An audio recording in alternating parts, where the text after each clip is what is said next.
and Slappy, who each week we have been coming back to, and they've been getting better and better as they've started their journey as a duo together.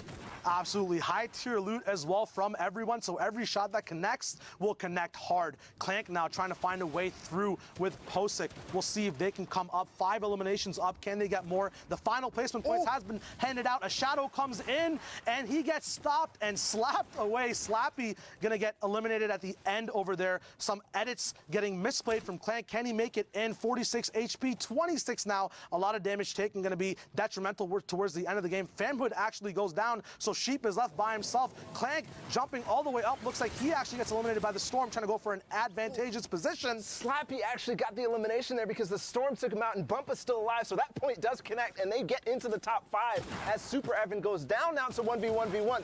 Bumpa goes out to Godnik right there, and it's Sheep versus Godnik. Sheep on the high ground, Godnik down below, but he's in a little bit of a pickle because there's actually an iceberg in the way. He goes out in the Storm. I think he might have just taken high ground. Sheep doesn't realize where he's at. He's using the chug to heal off. He's running away from Godnik. The first time we've seen the chug splash used in that sort of manner. Running away, getting the ice on his feet on purpose, and then going right out. The chug splash it's here, it's ready, and we're getting back to those crazy heal-offs, Shayo. It's happening. It almost looked like a PG fight was going on, but we'll see. Go back to Zeke and see what's up with the rest of the games coming up.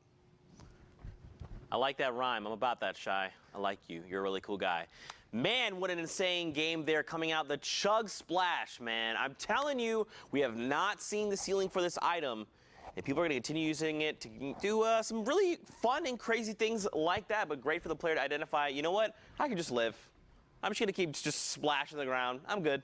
Well, it's a great, because it's a change, right? I talked about it a little bit earlier. This fundamentally shifts kind of how those full storm closure and those heal-offs play, because usually you have to account for it. There's no insta HP. It's either a HP over time via the slope of the campfire, or you have to commit to either proccing it off, whether it's the bandage, the med kit, or sitting there and popping a shield. So now all of a sudden, when it's an instant 20 HP and it stacks up to 6 times, like, you can exchange those out. So now a siphon might not be enough. And I mean, those end games, things are getting weird. Things are getting weird. Speaking of weird, I don't know. I didn't make a great transition. But we're hanging out with Sundown. These plays were sick. They weren't I was going to say, yeah. Let's get right on into it, or let's dive on in. You can see the swimming pool over there. But first, we're on board with Niddle and Casker. Now, Niddle has qualified in the solos, is able to pick up 2xe there, and then start his work from top down. He picks up a nice double here onto Zextra right away, and then he finds Vinny right afterwards. So brilliantly done from him to be relentless, chase up with this, and manages to get the wall replaced, and then pushes in and will be able to close that one out. But gets knocked there. Casker, however, held the high ground, didn't go down to contest, and is going to be able to ride this one out. You can see it's a 2v1v1, but he equalizes by picking up Top Gun and then getting the first shot and the second one. 6 HP left. We talked about the difference that could end up being it, but Ghost is lost, and Bop it didn't look lost here. They were able to put the Bop on the rest of the lobby, picked up Snaz there, and this one was all about control. They're running the high ground from the entire time. They made sure they identified the threats by them, and then they picked good targets on the edge of the storm. And you can see Ghost following up right away. Virtue trying to make a move, but it wasn't enough. And Boppin is going to be able to just follow it up, and you can see them being relentless. And then Ghost, this is great. They tarp out the whole level. They know he's there. And Ghost is like, we're not going to lose. I'm 100-100. I'm going to go down.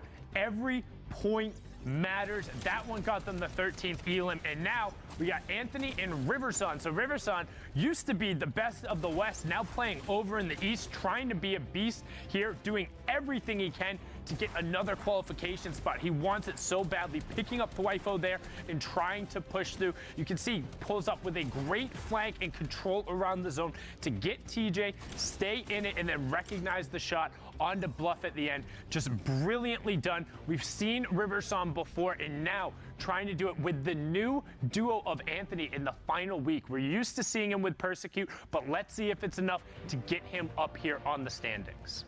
Here we go. Right now at the top, you've got Zayt and Saf leading with 48 points, 4 games played.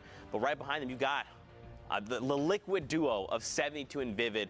Tetra and Eclipse right behind them. And look at this, man.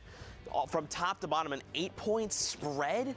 That's, I mean, 8 points in striking distance is you know, making it what, let's say top 5 and a few victory royales, and suddenly you're finding yourself up all the way up here. I mean, this is still really, really close. And the one thing you have to realize, Eclipse and Tektra have already qualified. Zayt and Saf have already qualified. So right now it would be 72 Hours and Vivid, Slacks and Keys, and then Assault and Innocent. But with all of these players here, we've talked about a reasonable pop-off game being about 15 points. It's a 5-win victory royale or a top 5 with 8 elims. And in duos in particular, because everyone kind of squishes together at the end, those numbers can be inflated. We've seen 20-plus point games. Yeah. We saw Stompy and Tashinkin drop back-to-back 20-point games to take the top. It is still anybody's tournament for the last 3 spots. And again, this is it.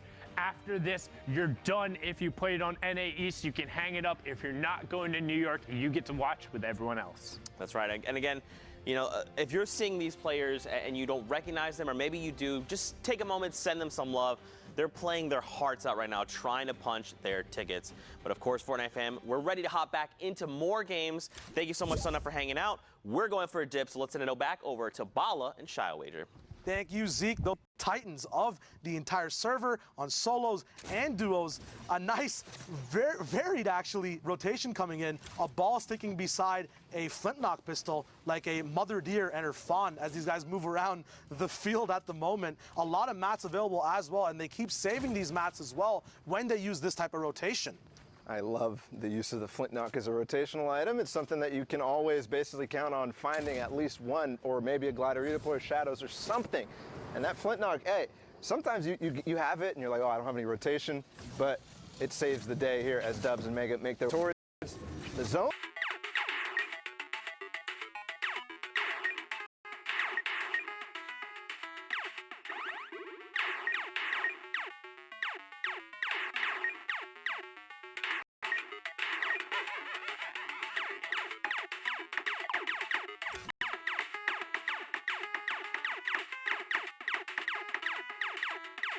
As I was looking at those standings, I was looking and seeing what the average points are for those top places, the people who are going to be qualifying. Zayt and Safet up at the top, they were average